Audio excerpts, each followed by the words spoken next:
Hello from Slide Nerd and hello from Weeps. What's up folks? In this video, I'm going to talk about how to measure user interface elements using device independent pixels and how to use fonts inside your Android apps using scaled pixels. Now if you guys are beginners, you probably looked at these two terms and you wondered what they meant, and you also had the question that why I should not use pixels to measure stuff in Android. And in this video, I'm going to explain the details behind why you should not use pixels. The first question that arises in your mind is, what is screen size? This is a very simple question, but in Android it is easily misunderstood if you're a beginner. So here, their physical size measured along the diagonal is the screen size. Now there are four of them: small, normal, large and extra large. So here in the diagram, if you see you have a mobile or you have a tab or whatever, you have to measure the length of the screen along the diagonal, and that is what the screen size is all about.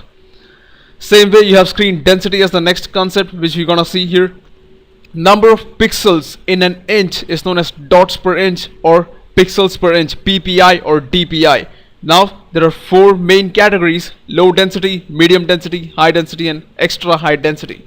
Now remember one thing, every Android device has a different density. They just fall broadly into these main four categories. So for example, now what is the difference? Here is the difference. If you have 1 inch on a low density, you probably have 10 points over here, probably have around 20 points in the medium density, and you have somewhere around say 30 points in the high density. So if you're making an app and you use pixels as the base unit, the problem is this will be 10 pixels perfectly on LDPI, this will be half the screen on MDPI, because 10 will be only this many squares, right?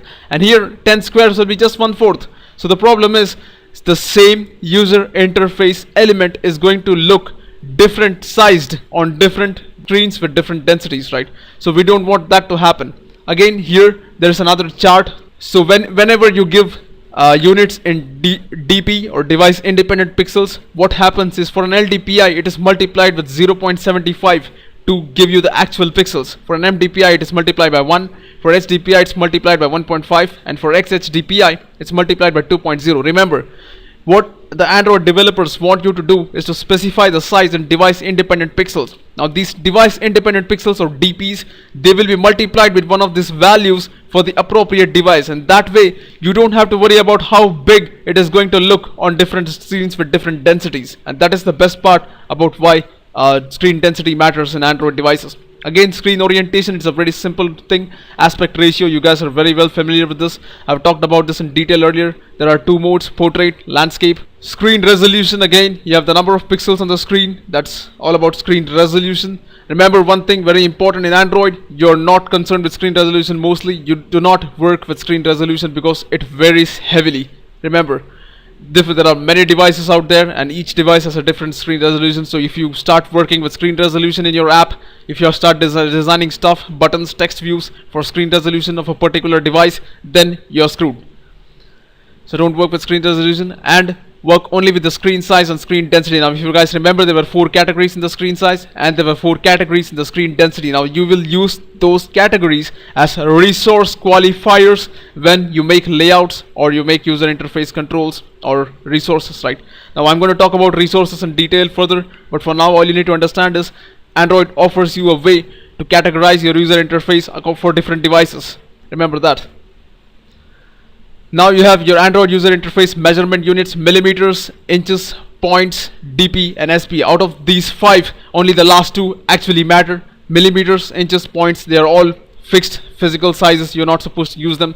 Use DP. Now remember, as I said, for DP you have low density, medium density, high density, and of course there is extra high density, right? So the first question right now at this point you guys probably have is, what is a device density independent pixel or device independent pixel? Remember, it is called with both names a virtual pixel, where you can define your dimensions, right? So here what you want to do is you want to say 100 dp and you don't want to worry about how big it looks on different devices. You want Android to take care of how big or how properly it should look across all the devices, right?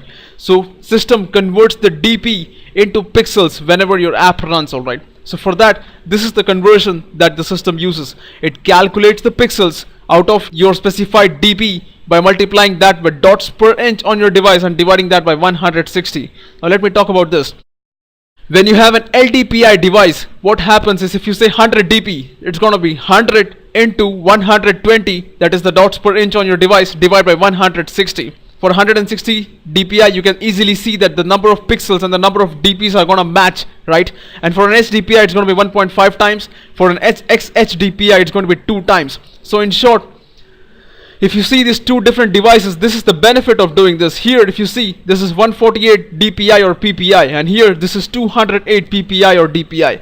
Look at the user interface, look at this controls over here, they look the same size on both the devices, and that is because you have specified the units in terms of device independent pixels. So when you run on different devices, Android is going to automatically apply the scaling factor to that particular device and make sure that the size of the user interface control is proportionate to the size of the screen. So you guys are getting the point now, I believe. Now what do you get with density independent pixels? Again, just to give you guys a rough example of what happens without density independent pixels and what happens with them, take a look nicely over here. This is right from developer.android.com.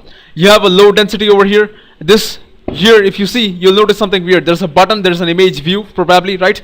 And it looks different on different screens, right? Here on a high density, this looks smaller. On a medium density, a little bigger. On a low density, very high, right? What happens is the user has probably specified the size in terms of pixels. If you say 100 pixels, that is fine here on a low density device, right? But on a medium density, remember, there are more pixels per inch. That means if you say 100, it is going to fit in a smaller area. If you say 100 in a high density, there are further more pixels per inch, and this is going to fit even in a more smaller area, right? But if you see with the device independent pixels, what happens is when you say 100 dp, 100 dp is multiplied by something to give you pixels. Here 100 dp on the medium density is multiplied by something to give you pixels. So in short, Android takes care of maintaining that proportion between the screen size and your user interface component size, and that is why you should use device independent pixels. Remember, device independence or density independence means preserve the physical size of your UI across different devices with different screen densities. So next, what are scaled pixels? You guys probably have another question like this, right? Now scaled pixels is the same concept, but it is for only fonts, right? You don't use it for anything else, you use only for fonts. A virtual pixel scale according to the density and user font preferences, remember. So whenever you're using fonts, you want to make sure that again fonts are in the same proportion across different screen sizes for different devices with different screen densities. So to make sure that happens properly, you use scaled pixels in the unit. And here, as you guys can see, it's 12sp, 14sp, 18sp and 22sp.